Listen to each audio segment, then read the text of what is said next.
The New York Knicks are alive, ladies and gentlemen. Karl-Anthony Towns explodes in the fourth quarter for 20 points. The Knicks come back after trailing 20 points. For the third time in this entire playoffs, the Knicks came back from 20 points against the Celtics in game 1 and 2 on the road. The Knicks came back in this game down 20 all over again. A lot of adjustments by Tom Thibodeau in this game. Mitchell Robinson starting over Josh Hart. Delon Wright? Are you kidding me? Landry Shamet playing some meaningful minutes. Cameron Payne on the bench. We got a lot to unpack in this game right here. So make sure you guys hit the like button on your way into the video and subscribe to Knicks Media if you're new. But also, please let me know your thoughts in the comment section right now, Knicks fans. How are you feeling after winning game number 3? Because I can tell you right now, a lot of Knicks fans, if not every single Knicks fan, had a moment during that game that gets over. We're about to go down 0-3. Karl-Anthony Towns is a bum. And this Knicks team is just absolutely getting destroyed by the Indiana Pacers. What an embarrassment. Because that's what it felt like. Karl-Anthony Towns was abysmal in the first 3 quarters. Well, luckily, there's 4 quarters in basketball, folks, because Kat went on X or went on Twitter heading into the fourth. You saw every single Knicks fan hating on him, saying, let's trade him, get rid of him. And then he's like, watch this, and absolutely took over the game. So I got to give my most respect right here to Big Cat, because he needed a moment, and boy, did he have it. Now, it's just one game, right? No one's going to remember this if the Knicks lose in 5, for example, okay? So Cat's got to continue this, stay out of foul trouble, and Brunson, and continue this. We're not celebrating like we won a series. I'm just happy, and every single Knicks fan should be happy because we're alive. I mean, we instead of going out 0-3, we're down 1-2. That's a big difference. And now the Knicks, by winning game 4, can tie up the series 2 apiece. And now the home court flips back into our favor, even though we don't know how to win at home. So, big-time game by the Knicks. Anything can happen in the playoffs. And it was really interesting because you saw a lineup on the floor that consisted of Deuce McBride, Landry Shamet, Delon Wright, Josh Hart, Mitchell Robinson. And I'm looking at this, I'm like, the screen, I'm like, who's going to score? And then they went on a little 7-0 run. I'm like, okay. And then Cat subs in for Robinson, and that's your lineup heading into the fourth quarter.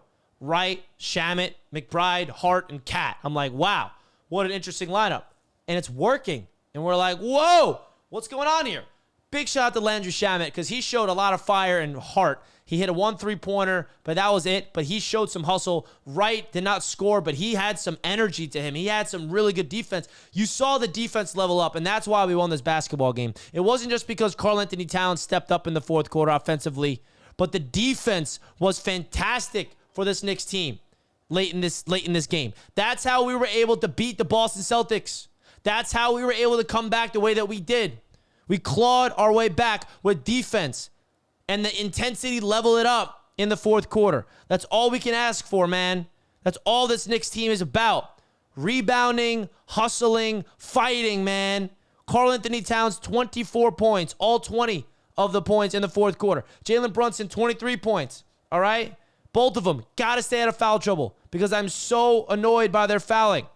Mitchell Robinson starting the game, and he was impactful. Deuce McBride hitting big shots. Landry Shamet, 11 minutes. Wright, 13 minutes. OG Anunoby, got to give him shout out. Efficient game offensively, 16 points. 3 blocks by OG. The defense was fantastic. And Knicks fans, we are alive. And we are, and I'm going to say it, 3 wins away from making it to the NBA Finals. I mean, there was a moment where we felt like this season was over during this game. But no, it's not. We finally saw that resiliency. We finally saw that sense of fight back that we saw all season, which is why it was so hard for me to give up on this squad, bro. Even being down 0-2. They showed all year during the regular season and the playoffs. They usually play their best brand of basketball when the whole world counts them out. And it took them 3 quarters of struggle in order to click. And they outscored the Pacers 36-20 in the fourth quarter. That's monumental. Now the momentum is on the Knicks side. They know what it's like to win in Indiana. Now they got to go win in Indiana in game number 4, tie up the series 2-2. Because if they can do that, then all of a sudden it's a best of 3 in 2 of the 3 games at Madison Square Garden. I really think the series is going 7. I really do. I would like to go 6 and the Knicks win the next 3 games. But hey, I'm getting ahead of myself. The Indiana Pacers are a very good basketball team. They've proved it this entire series. They're in the Eastern Conference Finals for a reason. But this Knicks team slowed them down. We forced the Pacers to play at our pace in the fourth quarter. That is how you win this series, with hard defense, physical.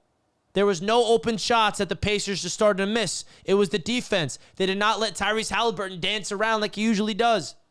Aaron Nesmith's injury definitely impacted this game, I will say. Him rolling his ankle and leaving the game, the Knicks took advantage. Even when he came back on the floor, didn't matter because the Knicks had all the momentum and they took it and ran with it, man. But this game was not perfect. We need to stop fouling, especially Jalen Brunson and Cat.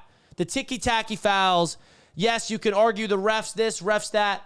I'm upset with the refs too. But there's some very unavoidable, there's avoidable fouls going on there where you're closing out your hand. They're too aggressive. And I get it. They're pressing. They're getting a little antsy. But they got to be very disciplined and focused heading into this game in game number 4. I'm already looking at game 4, okay? Because a game 3 win doesn't really mean like much. What it does is it sparks some hope. It sparks some, okay, we may not be dead yet. But I just want to remind people, the Celtics, they came in and blew out the Knicks in game 3, and the Knicks were able to bounce back in game 4, win that game, and then eventually win the series in 6. So still an uphill climb here, but there is no reason this Knicks fan base should not be excited after that comeback win, because that could spark something in our favor.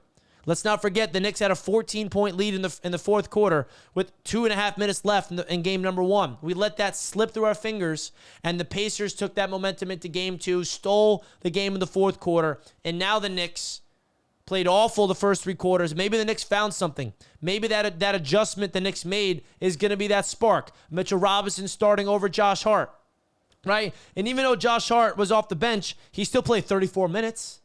Right? Robinson started, but Hart played more minutes than him. So, and Hart was a +5.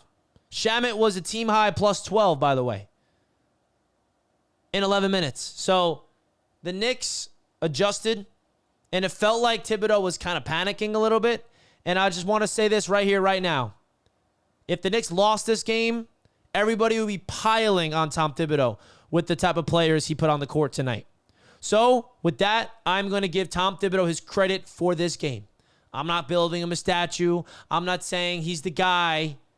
But I know exactly what Knicks fans, what they would have said if they lost this game. And I think those adjustments helped this Knicks team win this game. Therefore, Tom Thibodeau deserves credit for this win. But they got to be prepared, and they cannot keep relying on these comebacks. You got to start playing 48 minutes of New York Knicks-style basketball, because this Knicks team has proved that when everything clicks and goes our way, we are a very tough team to beat, which is why we made it this far, which is why we are in the Eastern Conference Finals for a reason, okay?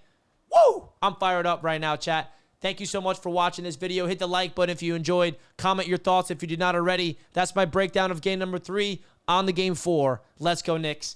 Knicks in 6 or 7. Don't care. I just want to go to the NBA Finals, man. I'm not giving up. Not giving up, baby. Let's go, Knicks.